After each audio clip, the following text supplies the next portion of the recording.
இந்தி திரிப்பு வரதுனால தமிழ்நாட்டு தனிநாடா கேட்கக்கூடிய கோரிக்கை மீண்டும் எழுந்தால் அதெல்லாம் இப்படிலாம் அதெல்லாம் கனவுல கூட சாத்தியம் இல்லாத ஒரு விஷயத்த நம்ம பேச வேண்டிய அவசியமே இல்லை.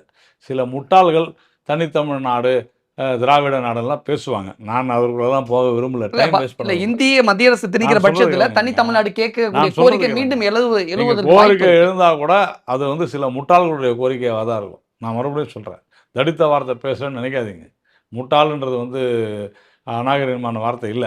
ஏன் சொல்றேன், இதே தமிழர்கள் சொல்லுவாங்க இந்திய திணிக்கிறவங்க தான் முட்டாள் அப்படின்னு அவங்க சொல்லிட்டாங்க. யார் திணித்தார்களோ அவர்களை போய் கேளுங்கள். இங்க எங்கேயுமே ஹிந்தி திணிக்கப்படுகிறதுன்ற விஷயமே வரல. அரசியலுக்காக, மலிவான அரசியலுக்காக. நான் கேட்குறேன், உங்களுடைய பள்ளியில் நீங்கள் ஹிந்தி சொல்லிக் கொடுக்குறீங்களா இல்லையா? அப்போ அது திணிக்கப்படுதுன்னு அர்த்தமா? ஏன் திணிக்கிறீங்க தமிழர்கள் மேலே? தனியார் பள்ளிகளில் இருக்கிறவங்களாம் தமிழர்கள் இல்லையா? படிக்கிறவங்களாம் தமிழர்கள் இல்லையா?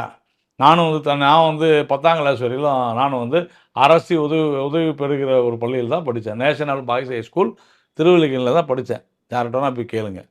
அதன் பிறகு 2 வருடங்கள் சிபிஎஸ்சி ஸ்கூலில் தனியார் பள்ளியில் படித்தேன். நான் தமிழன் இல்லையா? லயோலா கல்லூரி யாருது? அரசாங்கத்துடையதா? தனியார் தான். அப்போது ஸ்டாலினும் உதயநிதி ஸ்டாலின் வந்து தமிழன் இல்லையா? என்ன சார் பேசுகிறீங்க? என்ன மாதிரியான பேச்சு இதெல்லாம்?